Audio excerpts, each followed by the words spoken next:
Plastic. It's almost everywhere. That water bottle you drink out of, the fork you received with your food, and it's even in unexpected places, like your shoes.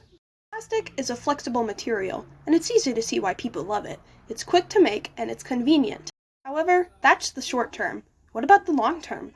What happens to plastic after it's used? The common answer is, it's recycled. But that's far from the truth. Actually, only 9% of plastic waste gets recycled after it's used.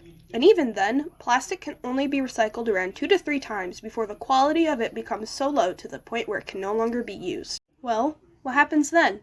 It joins the other 91% of plastic waste, in landfills, on the ground, or even worse, in the ocean.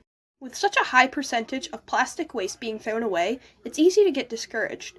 So what steps can we take to lower the high percentage of plastic being thrown away? First, we need to take a look at how plastic is made.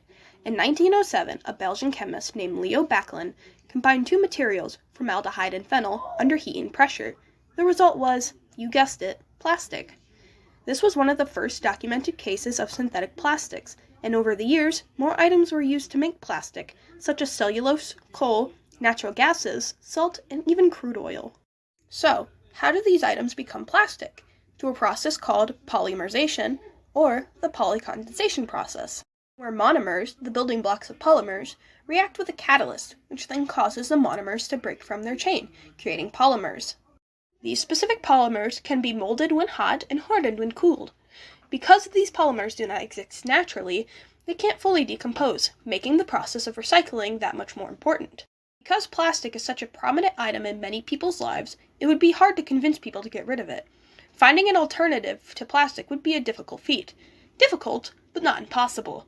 In fact, the earliest documented case of people using natural plastics was during the height of the Olmec culture in Mesoamerica.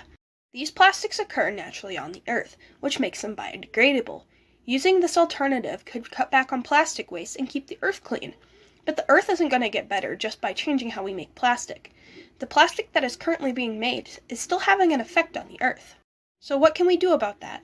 We each need to do our part, from recycling when we can to picking up trash we see on the ground. It's not a fix-all solution, but it's definitely a start, and in the long run could really help out the environment.